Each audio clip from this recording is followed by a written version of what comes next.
This week's episode brought to you by Sponch. Pour that shit over apple slices for your fancy guests. Apples and Sponch. Classy as fuck.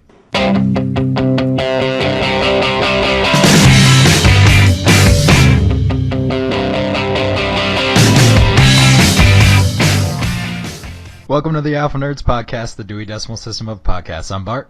And I'm Pete. And every week we talk about a TV show, movie, comic books, whatever, with one letter of the alphabet. Today's letter is A. A for acrobat, arachnid, arachnophobia. Acid, aardvarks, but for mine, because I'll kick it off this week, is Avengers. So, Avengers, made in 1963. Jack Kirby, Stan Lee, the two, gods of Marvel Comics. Stan Lee was actually editor of Marvel Comics at that time. That dude was editor from before World War II. Had somebody take over while he was at war, because he was in the Marines doing some sort of publishing. And then on the back end was publisher until 1972.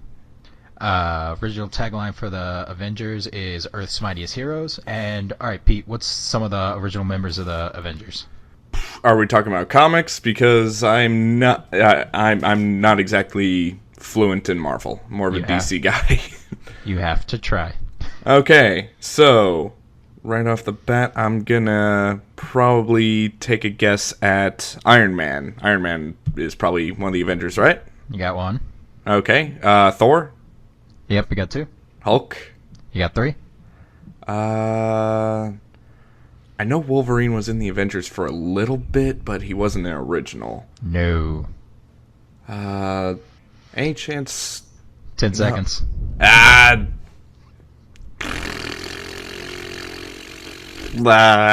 Fart noises. Was not a member. Okay, time. Okay. It was Wasp and Ant-Man were the last two. Okay. Yeah. And then in issue 4, they found Captain America and made him an honorary founding member. Which made me mad when the movie came out, because it's one of those things. It's Frankenstein's monster isn't named Frankenstein; it's the monster. It's one of those, that kind of fact. Captain America wasn't one of the original Avengers. Right. Okay. And then they make the movie, and the movie is Captain America, the First Avenger. Yeah. Well, it wasn't a serious deal, but it made me a little bad. I remember arguing with a guy about work because he's chronologically it works. I'm like, shut up, man. But anyway, so one of the original members was, he wasn't really a member, but he was Rick Jones. Do you know who Rick Jones is? I do not. So Please explain. Rick Jones is the Forrest Gump of Marvel Comics. He's that guy who's just kind of there when anything happens. He doesn't have powers. He's not special. He's just like a teenager who's around when every cool thing happens. Okay, so he's the Marvel equivalent of Jimmy Olsen. Even, seriously, Forrest Gump. When Hulk got his powers, he got them because of Rick Jones. Yeah, Rick Jones was, screwing around in the field where the bomb was, and Bruce Banner ran out of the bunker and, pushed him over into a ditch, and then that's why he got hit with the gamma bomb, was because he was trying to save Rick Jones. He's the quintessential dumb kid. He's hung out with Captain America. He was Captain Marvel for a little while. He knows Kung Fu. He was there when the Avengers got started. Rick Jones is if you're there, that's why Marvel Comics isn't as crazy now as it was back in the day, because they don't have more Rick Jones. They don't have the normal guy to be there with. Huh. So that was the first Avengers. First issue, they fought Loki, who summoned, or was up to no good. He's Loki. He's up to no good. Yeah, his whole shtick is basically trying to make Ragnarok happen. Yeah. Which he did once. Okay. Well, yeah. That's the only amount of times you need to get it started. Yeah. But I actually didn't read the first issue when I was a kid. Did you ever read any of the Avengers comics? I did not. My parents were pretty old-fashioned with the whole... I mean, they barely tolerated the fact that I played as many video games as I did as a kid. They actually told me that if I looked at too many screens, my eyes would turn square, and that shit scared the crap out of me when I was little. I'm constantly feeling my eyeballs, seeing if they're square. Wait, like a goat or like cube eyes? Like cube eyes. Like, weird. my actual eyes go from spherical to just cube. And that scared the shit out of me. I don't know why. I don't know why I believed it. I was a kid. They were adults. They told me a thing. I believed it with absolute impunity. Well, it's a fun adventure into childhood trauma, but back to comic books. So the first issue I read, we got a drawer, me and my brother, like full of comics from back in the day. It was all kinds of things. Green Lanterns. There was the Green Lantern Silver Surfer crossover, which I really loved back then. But one of them was Avengers issue 300. And it's a weird one, and it's really not worth reading, but it was my first Avengers comic. So the Avengers are, at the time, Captain America, who is not wearing his blue uniform. He's wearing this black one and going by the Captain, because he was sort of anti-America at the time. Right, yeah, there was a time when he kind of just went, screw America, America's being all, dickish. Yeah, Captain America has a very weird... Because if you view it like the movies did, very clear, like, little plot line for him, you're fine. With the comics, because they never actually killed Captain America off back in the day, they just kept doing Captain America issues with different people that they later retconned to make not Captain America. It got weird. But, so yeah, Captain America in the black costume. Yeah, Thor just being Thor. He's pretty good at that. Sue Storm, Mr. Fantastic, and Gilgamesh. Gilgamesh, the original hero? Gilgamesh the Forgotten One, who is supposed to be the Gilgamesh from Babylon. Wow. So, for those unaware, Gilgamesh is a Babylonian myth. Anybody who's seen the Darmok episode of Star Trek, you know all about that. But he was a king who the gods tried to send a guy to kill. They sent this wild man called Enkidu, but they became best friends. So then they sent down the Bull of Heaven to kill him, and they killed that, and then they ended up just killing Enkidu just because. But, so he is this, like, white guy wearing this bull helmet is the guy in the comic. Huh. And, yeah, it's kind of weird. And his whole shtick is just like, I am the Forgotten One. I am alone. Ah! Like, that's his whole shtick. Okay, see, this is what happens when people tried to write before the internet. Right? But it was weird. It was wacky. He was invented by Kirby. He was invented by Kirby in one of the Eternals comics. But if you look at pictures of, like, that issue versus, like, now he just dresses like every other superhero, skin tight with, like, white trim going around. That sounds about right. But yeah, it was a weird comic. I don't even remember what happened to it, but I just remember the scene at the end where they're all in the hospital room forming the new Avengers. And so that was the first issue I read. Official Handbook of the Marvel Universe. Did you ever check that out? I did not. Ah, you missed out, man. So, Official Handbook of the Marvel Universe was an old, like, reference guide that they put out. It basically said it was Wikipedia for superheroes before superheroes, or before Wikipedia. But it gave you, like, name, age, sex, height, abilities, like, little history of the character, who they fought, if they had any equipment that would help them out, like Iron Man. There was a whole, like, article on his stuff. But it was great. It was awesome. You could it's like Wikipedia. You just spend hours reading about Sharkman. Huh. And yeah, and it was all in alphabetical order, just like a normal encyclopedia, and it was just like a reference guide. And it was actually used by the writers for a reference guide, because they screwed up in it for Captain America's shield. They said his shield was made out of adamantium and vibranium, like, alloy. Right. Yeah, which wasn't. It was some heavy iron alloy. It's wacky, but It all just comes down to, like, sci-fi hand-wavium. yeah, it's unobtainium. Yeah. Except I think that actually exists, so it's not unobtainium, it's something else. It's super rarium. Yeah, super rarium. But it was really cool. And the Avengers article was one of the worst things ever. Because if they had a team, let's say they had the Egyptian god team. I forget what their name was. But you had the article of them, you had the name, you had a picture of them, and then beneath that you had a picture of, like, the faces of everybody that's in the team. It makes sense, right? Fantastic Four, you have a picture of all the members. The Greek gods and Odin's people, you had like a picture of everybody that was there, so you recognize them without having to do a full article on them. The Avengers had 3 pages of just faces, because everybody is an Avenger. Everybody. Spider-Man, Black Widow, Black Knight, everybody's an Avenger. Hulk's an Avenger, and then he isn't, then he is, and then he isn't. Quicksilver, Scarlet Witch, Hawkeye, like, everybody was an Avenger. So it was like 3 pages of just, like, faces, and, like, a little blurb of text down the side of just, like, what they did. So, yeah. It was weird, but I just remember that article just going on forever.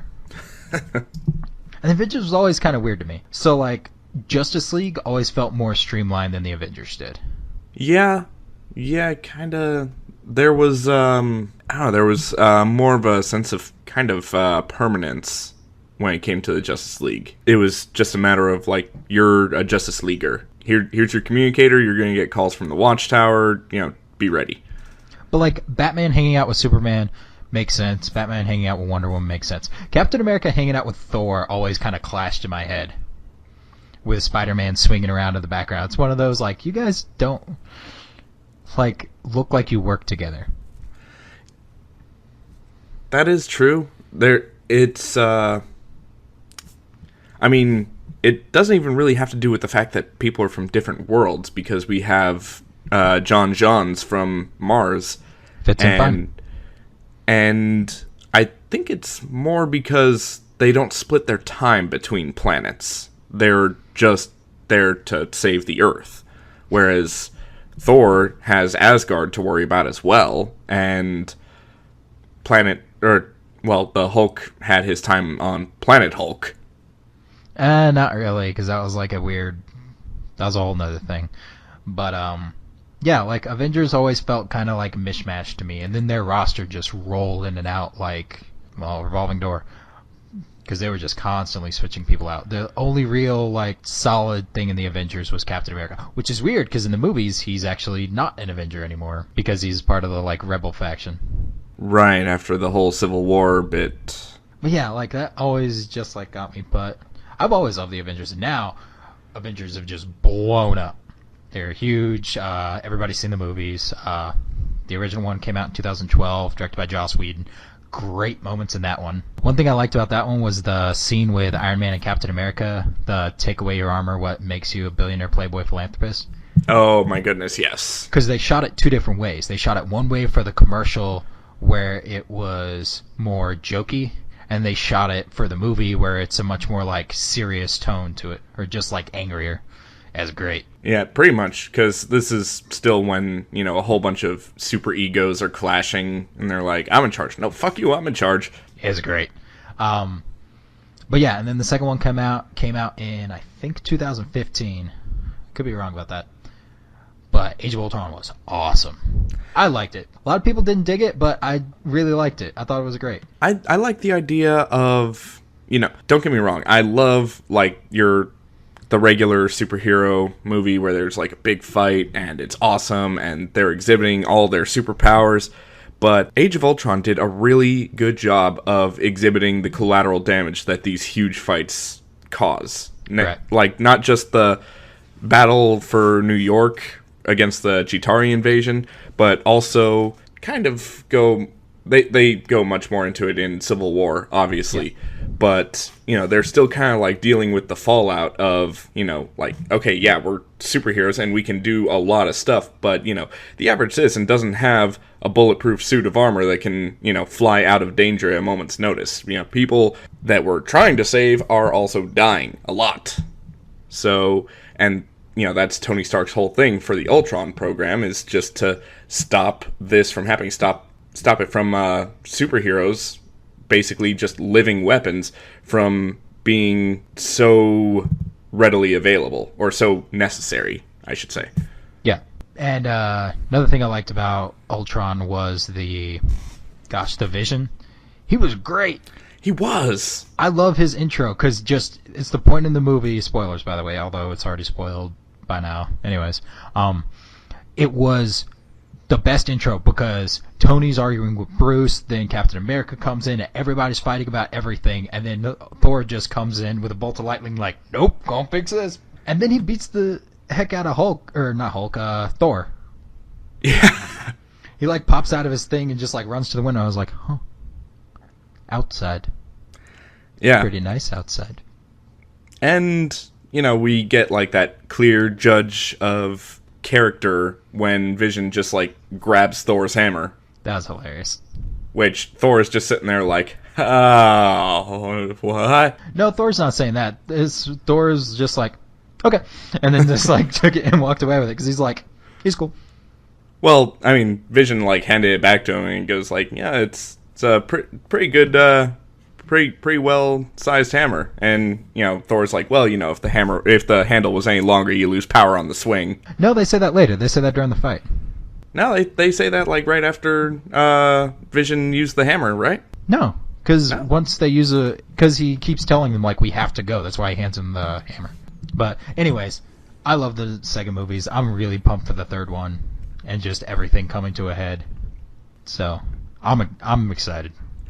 I really like it too. But like, if there's one thing I would say that is just kind of exhausting, especially about the Marvel Cinematic Universe, is like I can always appreciate how much thought's being put into the overall storyline and everything like that, but the cast list for Infinity War is going to be at least 2 pages long at a font size of like 8. Unless they kill off a bunch of people.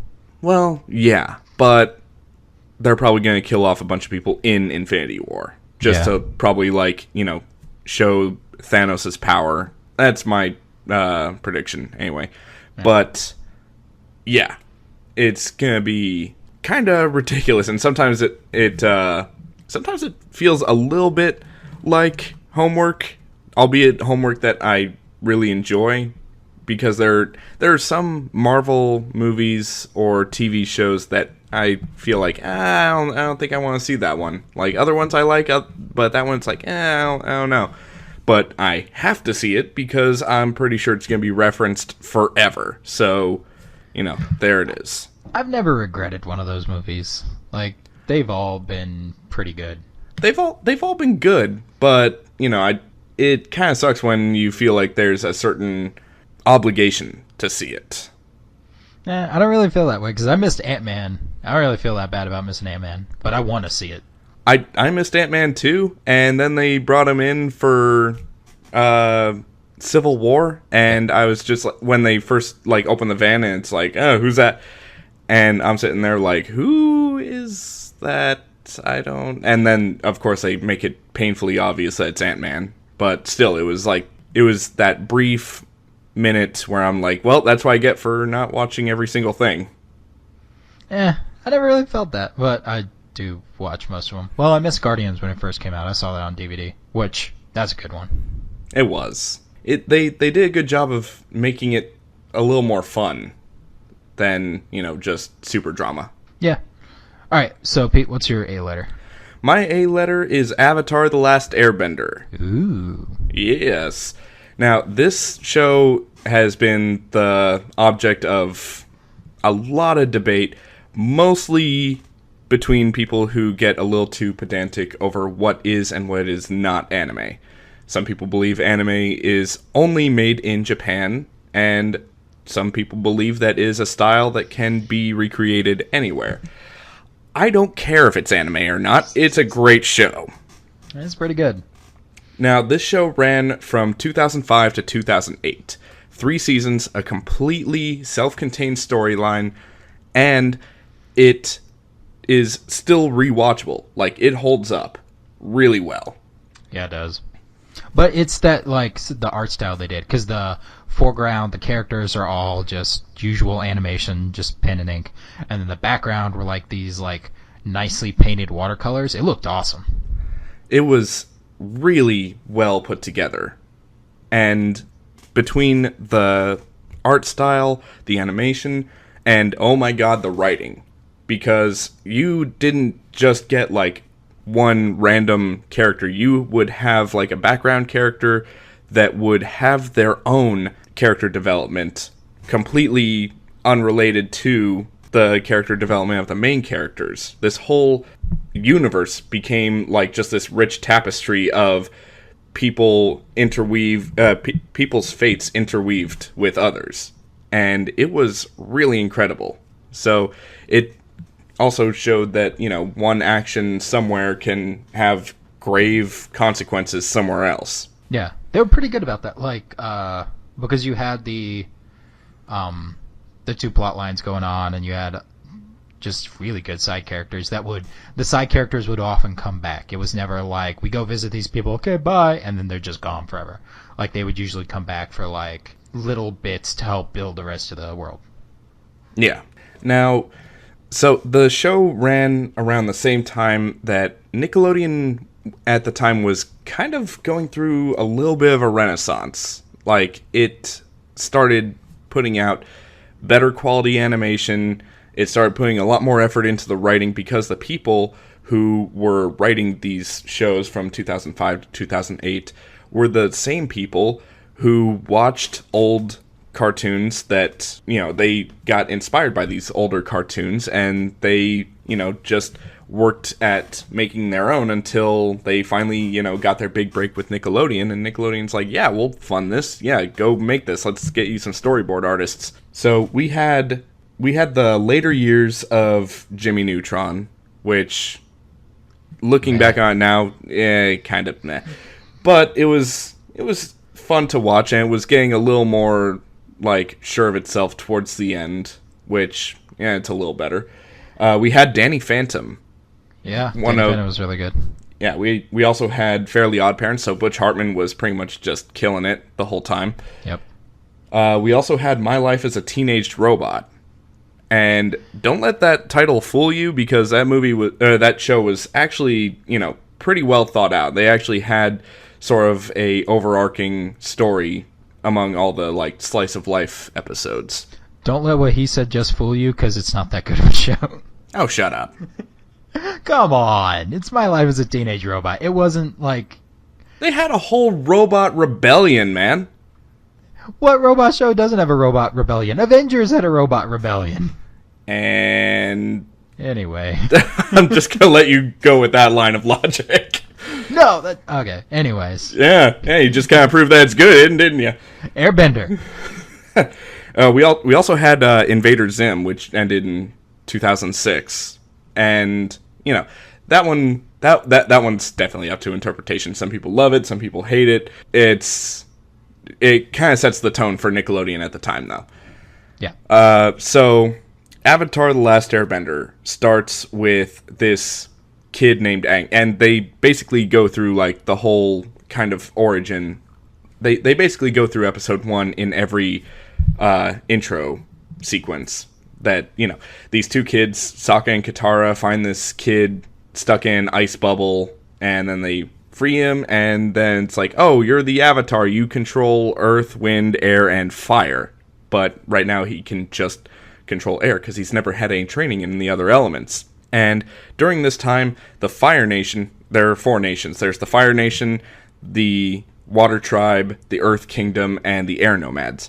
At the time that the series starts, the Air Nomads have basically been wiped out, because the Fire Lord was told that the next Avatar would be an Airbender, because it goes in a cycle where the Avatar gets reincarnated as different benders from, each nation. So the Avatar is basically there to keep balance in the world, and between the physical world and the spiritual world. They also go really deep into, like, the spirit world facet of Avatar. I'm not sure if I'm gonna have a whole lot enough time to go into all of that, but they, like, dip their toe in it. They don't go, like, super...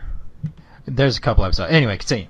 Well, no, he faces Heibai, the forest spirit, and then he faces that no-face guy that steals the face of anybody who shows any expression whatsoever. Yeah. And then also there's the 2 koi fish that control the moon and ocean. Anyway, so the Fire Lord at the time is Fire Lord Sozin. No, wait. Fire Lord Ozai. Fire Lord Ozai. Sozin was his father.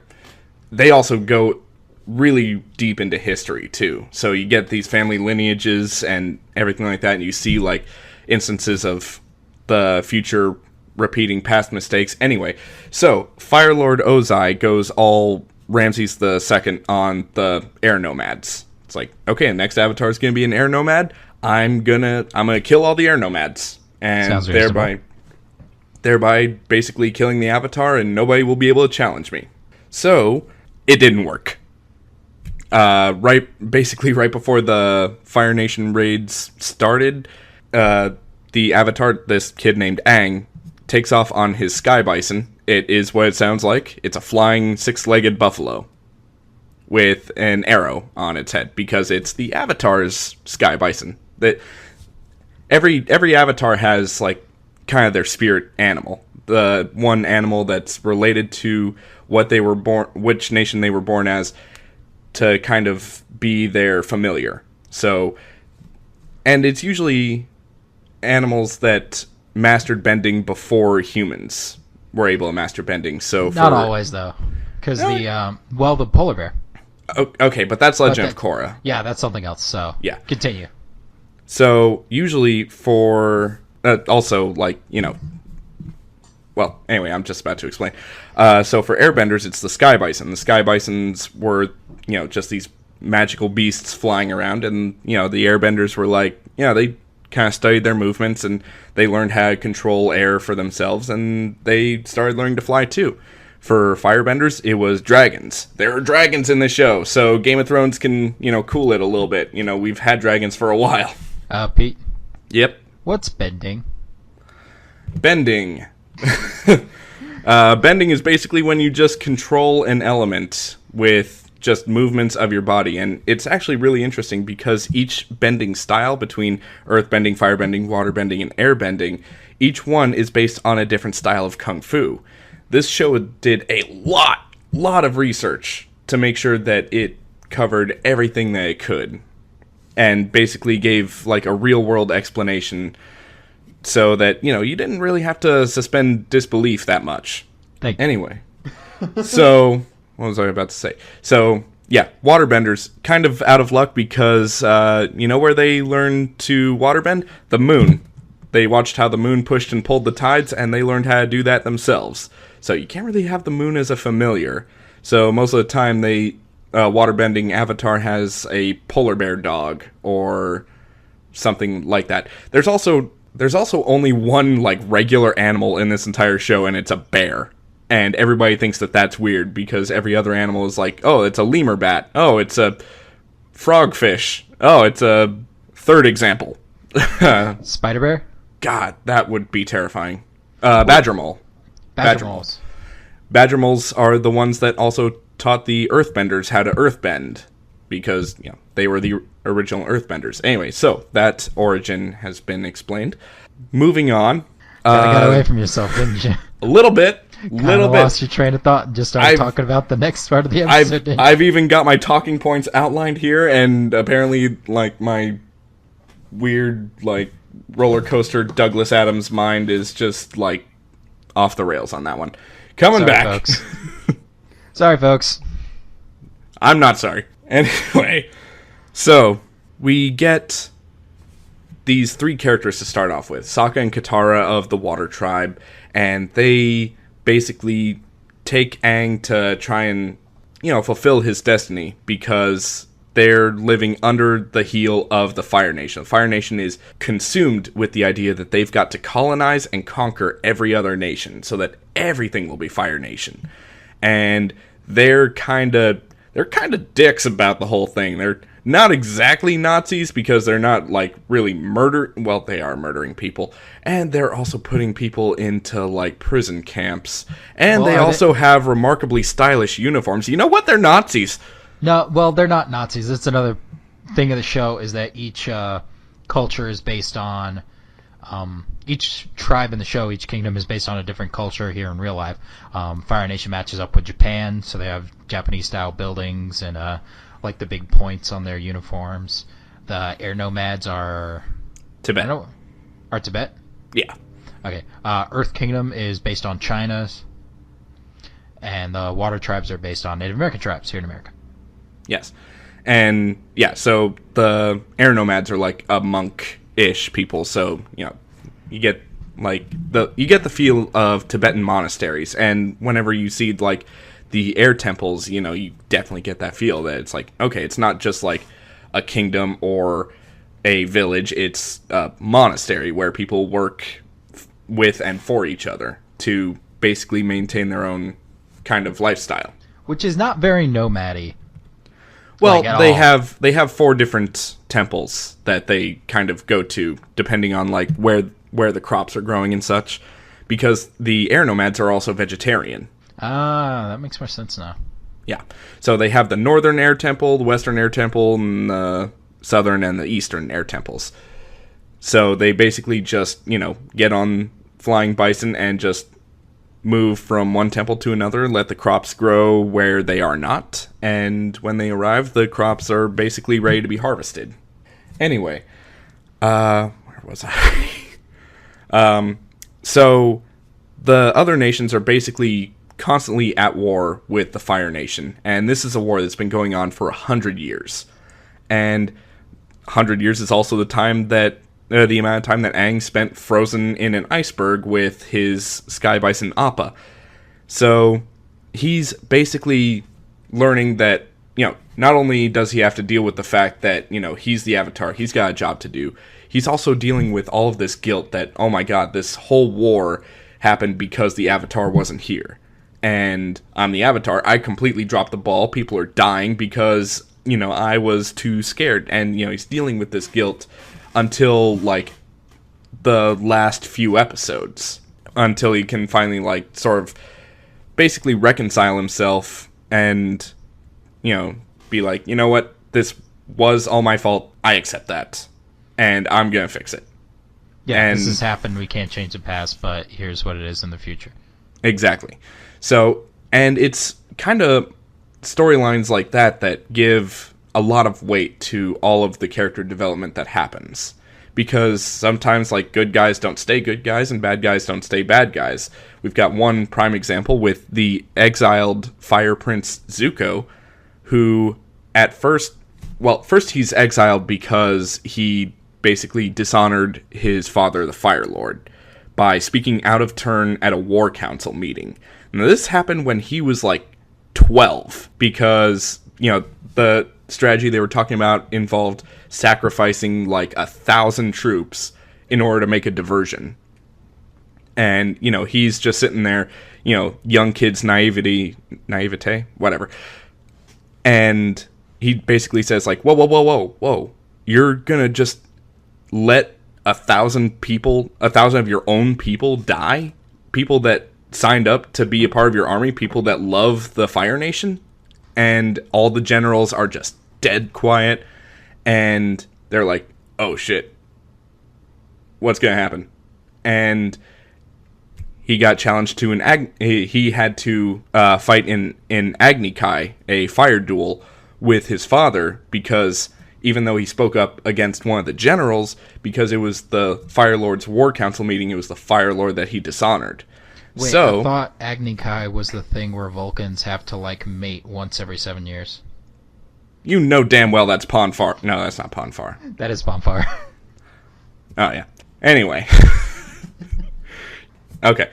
So, Zuko faces his dad in a firebending battle, and this is, let's see, a 40-year-old firebending master versus a 12-year-old who just learned how to, like, light candles with his fingers. So it goes about the way you think. And Zuko's now got this huge fire scar on his face, and he's been banished from the Fire Kingdom until he can deliver the Avatar to the Fire Lord. Because they learn that, oh, shit, the Avatar is alive. We gotta find him. So, well, they didn't know that at the time they banished him. That's true. Okay, so, yeah. He sent him just pretty much to die. Like, here, basically. Go get this myth. Go find me a unicorn and you can come back. Yeah, basically, yes. So, Zuko believes that the only way to regain his honor and his father's love is to deliver the Avatar directly to him. So, he's on this basically just blood rage revenge quest against this guy that he's never met. Find the Avatar, reclaim his honor, and then he can go back to living with his family. Because right now he's just this banished prince, and everybody just gives him absolute shit for it. He's got one ship, and it's also with his uncle Iroh, which probably one of the best characters in the show, because he's just awesome. He's hilarious, and he's also incredibly thoughtful, and he's probably the best father figure in the show, because he's just there because he cares so much about Prince Zuko, and of course he wants him to of course he wants to help Zuko catch the Avatar, but in the end he just wants Zuko to like be happy. And he's kind of dropping hints where it's like, I don't know if living in the Fire Nation would make you happy. Maybe we can just chill in the Earth Kingdom or something like that. Just start new lives. But Zuko is just like the one trackiest mind of all time for about a season and a half. Yeah. Well, the guy who played Uncle Iroh, his name was Mako something, but he actually died between the first season, or not first season, but the first show of Avatar and then Legend of Korra, the sequel. And he's actually the same guy who played the voice of Aku from Samurai Jack, which we're allowed to talk about because that still starts with A. Yes. So, Aku is great. Continue on. Yes. Anyway, so it's a long, rich story of how enemies can become friends and friends can become enemies, how alliances can change, and basically how where you came from doesn't define exactly who you are. And that's something that I feel is really an awesome point for any show, movie, piece of art, anything. So we get to the end, and I'm sorry, the series has been over for 9 years, but spoiler warning anyway. Aang and Zuko are friends. They've been able to overthrow the Fire Lord and Zuko's psychotic sister Azula, and she is absolutely psychotic. By the way, she has like a whole fucking mental breakdown. Wait, near is she the psychotic? End. Yes, she's psychotic. Okay, I was just clarifying if she was psychotic. Yes, psychotic. Anyway, so they managed to overthrow the Fire Kingdom and end the war, and everything looks like it's going to be awesome because Zuko's the new Fire Lord, and Aang is a fully realized Avatar, and it looks like they're about to usher in a new era of peace. Then the series just ends. Well, actually it ends with Zuko learning that his mother was alive. Until then, he thought that she was dead. Like, she just dead. Turns out that Fire Lord Ozai banished her. And basically didn't tell anyone. Basically covered it up, said like, hey, my wife died. Because Zuko's mother was probably the only one in the Fire Kingdom when he was a kid that treated him like anything more than just, terrible. Like, she was probably the only one with a sense of humanity, which was really weird to watch. Anyway, so we get into the comic books that came out after the series, which actually answer some of these questions. So we start with The Promise, which is a 3 small comic book trilogy, and that actually deals with the aftermath of the war. And it's basically picking up the pieces like, okay, we're shutting down all these Fire Nation colonies. We're bringing everybody back to the Fire Nation who was in the Earth Kingdom and everything like that, except this war's been going on for 100 years. These colonies have been there for generations. So you've basically got families intermarrying because, like, you got a Fire Nation farmer who fell in love with an Earth Kingdom shopkeeper, and they have kids, and now that the war is over, you find out that you're supposed to go back to the Fire Kingdom and abandon your family. So you got all these families that are like, no, we're not going anywhere. I've got kids, dude. And, even the kids who are born of a firebender and Earth Kingdom shopkeeper or whatever, and they're a firebender, but they were born in the Earth Kingdom, so it's like, where's the line on this?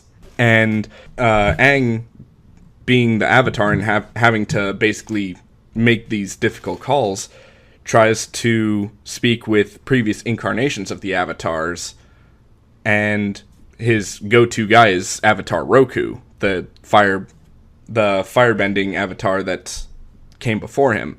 And Roku has this old school mindset where the four nations need to stay four nations, and that's the only way balance is going to be achieved, and blah blah blah. And yet Aang is like, how can there be balance if, we're splitting up families? This is going to cause like a lot of strife and turmoil and a lot of indignation between the nations. Indignations. No, nothing to that. Nothing to that. You don't get into that. Boo. Okay. Anyways, so we're approaching the end, but there's still something that you need to talk about with Avatar. You need to talk about the movie. We don't talk about that. No.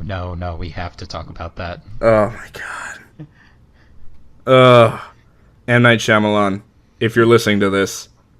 He's not listening to this. You're not listening to this. But anybody who has seen M. Night Shyamalan's The Last Airbender, rest assured that no matter how many copies are sold, no matter how many people actually see it, it will never affect how awesome the show is. And it tried. It tried to make it... It tried to just ruin it because they tried to cram an entire season into a 90-minute movie.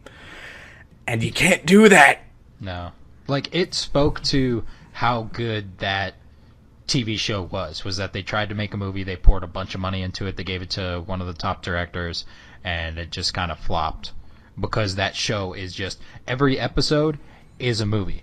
Like, if I say the episode where he meets the women with their face painted with the fans and they fought with him.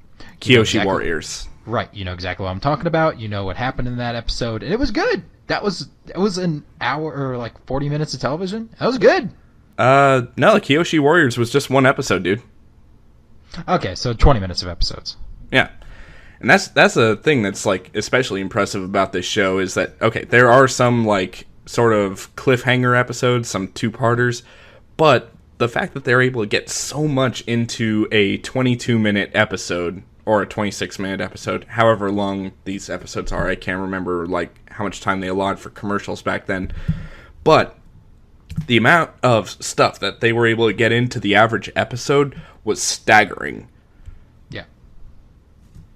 Now, like, before we go, there's just one part I want to talk about in the comics, and that is like the second trilogy called The Search. This is the one where we learn what happens to Zuko's mom. And this is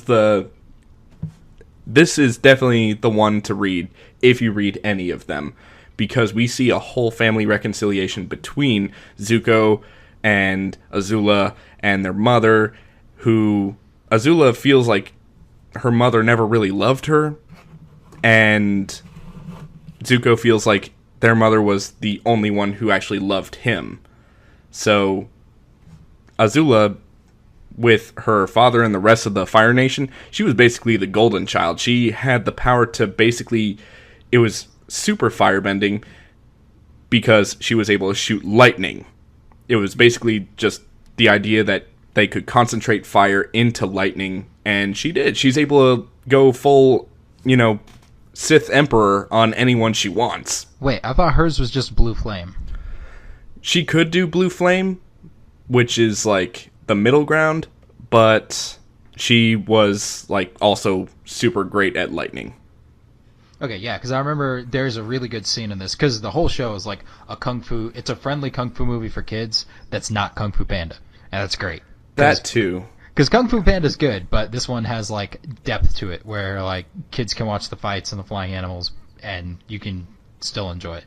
But the scene where Iroh's teaching Zuko how to bend lightning. How to deflect lightning, or how to redirect it.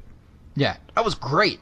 That was great. And it was amazing how much thought they just put into the theory and practice of all of these different moves. And, he basically tells them, like, okay, if somebody shoots lightning at you, because he knows that Azula is crazy good at firebending and probably knows lightning by now, he says, if somebody shoots lightning at you, wink, nod, nudge, nudge, it's going to be your sister. What you do is basically channel it into your hand and with the other hand, basically trace it down your arm and into your stomach, avoiding your heart, because once it passes through your heart, you're dead. And then basically just shoot it out the other hand. And, you could shoot it, like, up into the sky and make it harmless, or you could shoot it back at the other person who, is not going to be expecting this. Anyways, Avatar, really, like, fantastic show. Probably one of the best shows around that time. I'd put that up there with Samurai Jack. It's actually kind of astounding how many, like, awesome shows were kind of kung fu animated. Yeah. Or, well, in that style anyway. So it's not the same style as Genndy Tartakovsky, but it's definitely worth a watch. If you like cartoons, if you like...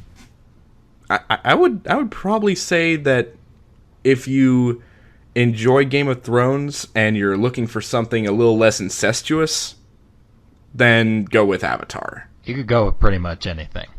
Yeah. Almost anything. Yeah, yeah. Okay, so that casts a wide net. Okay, so let's start to wrap this up. So starting with you, favorite part of Avatar? Favorite part of Avatar, probably the series finale. It's a 4-part episode called the it's the Sozin's Comet Quadrilogy, and basically everything comes to a head. You see the darkest parts of the episode of the series. You also see the best fight in the entire series, and you see all of the fights that you've been waiting for. You have Zuko versus Azula, you have Aang versus the Fire Lord, and you have awesome steampunky blimps. Blimp fight. Anyway. Okay. So that's your favorite part, least favorite part? Least favorite part? One episode called The Divide. It's a walk through a canyon that has nothing to do with anything. Was that the one where they go through the cave? No, that one was actually called The Cave. But I'm talking about the Divide, where they have to go with, like, 2 Earth Kingdom tribes, and they're, like, just at each other's throats because of an ancient slight from one side to the other. Because they're both remembering a story differently, where it's like, oh, you guys stole our thing. Oh, you guys imprisoned our guy for years. And they've been arguing about this for 100 years. 100 years, and they're still, like... And, you got this one side that's all, like, prim and proper, and you got this other side that's all, like, brute and, like, whatever about everything. Salt of the earth. Salt of the earth, So, okay. And last question, who is Avatar a good fit for? I would say anybody who doesn't just openly disdain cartoons. Anybody who will... It's hard for me to imagine anybody that wouldn't enjoy this show, but I know that, not everybody's going to like everything. So, if you like Kung Fu, if you like mythology, if you like learning the fictional history of a completely made-up land, and if you like seeing these weird made-up lands draw really, really eerily accurate parallels to, current state of affairs in the world, then I think you'll really enjoy it. Alright, so 3 questions for me. Yes. So, Avengers, favorite thing? I could do it. Nobody would notice. I could do it right now. There's little moments like that are just great in Ultron. Yes. But yeah, that was fun. It was amazing. Least favorite thing? Trying to keep track of the current team. Because, there's about 8 Avengers. Like, there's Avengers, there's New Avengers, there's Secret Avengers, there's Ultra Secret Avengers Part 2. There's Advanced Training Avengers, Super Advanced Training, X-Force Avengers, Avengers vs. X-Men, Super Advanced Butter Bitter Caramel Avengers. That one's good. There's so many teams. It's ridiculous. And it's a problem with modern comic books. Like, they have to, in order to make the investors happy, have a certain number of books running, when really they should probably have, 20. Yeah, pretty much. But, yeah, that's Lee's favorite. All right. So, who do you think would most enjoy the Avengers? Movies, everybody can enjoy those movies. I mean, we've talked about it. The first movie when it came out made like $1 billion. It's ridiculous. That's just insane. But the movies, anybody can enjoy the movies. Old comic books. If you're into new comic books, I'd say old comic books are great. Because old comic books have that problem of, like, you have a scene, and Jack Kirby is a fantastic artist. He is wonderful. He has some bad panels where it's like a guy in a room being crushed by the ceiling, and the little blurb says, and suddenly the ceiling began to fall. And then it'd be the guy in the panel saying, oh no, the ceiling's falling. Well, I'm not sure, but I think the ceiling's falling. What makes you say that? Just a feeling. But, okay. Sinking feeling? Yeah, sinking feeling. Yay! Best joke of the episode. Yeah. Alright, so let's wrap this up. First off, thank you to OK Go for the use of the song Here It Goes Again off the album Oh No. Please check them out on iTunes. You know them. You don't know us. But, yeah, and that's about it. Anything else to say, Pete? Let's see. On the off chance that M. Night Shyamalan does run into this podcast, I'm not sorry for what I said. Please make better movies or just stop. I beg you. Just leave us alone. You have children. You have children who watched that show. How could you ruin it that bad? See you, Pete. Bye, Sponch. Bye, Sponch.